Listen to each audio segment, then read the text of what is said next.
I'm so glad you're here at Grow with Miss Nancy.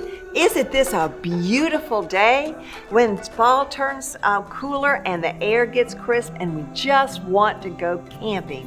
And that is so fun. My family grew up camping and I hope yours did too. And we really are enjoying ourselves.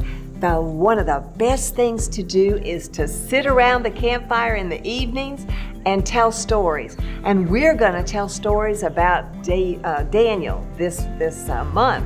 And so what I'd like for you to do is kind of hang out with me just a little while and let's listen to how did Daniel get where he was in this book of Daniel. He was living in the town of Jerusalem, and this king by the name of Nebuchadnezzar came and they totally destroyed the walls. They took all of the really smart people, the really healthy people, and they took them back to Babylon. That was about 600 miles. Let's play like we were walking there. So walk your feet and we're gonna count. It will take 6 weeks to get there. So week 1, you're walking all day, every day, get your feet going. Week 2, we're still walking every day. Week 3, every day, we walk all day long. Week 4, we're still walking. We're tired, but we're walking. Week 5, we're still walking. Oh my goodness, every day. And week 6, we finally get to Babylon and oh my goodness, we are far from Jerusalem. We are far away from home. I'm tired. The very smartest, the very best of the boys were going to be trained to work in the palace where Nebuchadnezzar was. He wanted them to be trained up. He wanted them to be smart and know all about the people. They were to know math. They were to know science. They were to know medicine and philosophy, all of that stuff. So they were taking very good care of these boys. There were many Jewish exiles with Daniel, but he had 3 good friends, Shadrach, Meshach, and Abednego. So those 4 boys, Daniel, they wanted to do right. They wanted to learn all this stuff.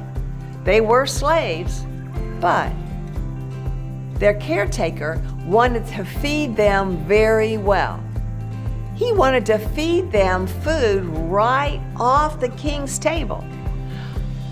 The only problem was all they ate was food that had been offered to the pagan gods. We have some food over here on our grill. If you were to look at all of the different meat, that's all they were going to get because that's the kind of food that you offered to pagan gods.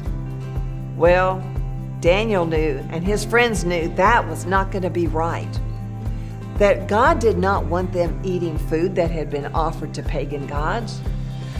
So Daniel went to the caretaker and he said, how about if what you do is you let us 4 just eat vegetables and drink water, not the wine from the king's table, but water and vegetables. And you can see we have some vegetables here. So that's the kind of stuff they would be eating. Well, the caretaker was worried. What if these really smart, healthy-looking boys got sickly just eating vegetables and water? So he wasn't really sure he wanted to do that, but he finally gave in. And he said, okay, but only for 10 days. You can do that. Well, that's what Shadrach, Meshach, Abednego, and Daniel ate for 10 days. Water and these kind of vegetables. Why, at the end of the 10 days, they looked better than any of the other boys. They were healthier, they had a sparkle in their eye, and as a matter of fact, they even felt better than those boys that had only eaten meat from the pagan gods' sacrifices. So, they were allowed to continue to do that, which was a really good thing because these boys wanted to please God. Even though they were in a different place, they wanted to please God. You know, That's what this story is all about. How God will take care of you even when things don't look right. Even when it maybe is kind of scary and different and you're not sure how things are going to turn out, God is going to be right there with you every day, every step of the way, and you can count on Him. And that's true today too. You can count on Him no matter what's going on. Don't you think that's a great story for around the campfire? I do. So, hey, I hope you come next week and we'll talk about another story about Daniel, and maybe Daniel and his friends. See you next week. Bye.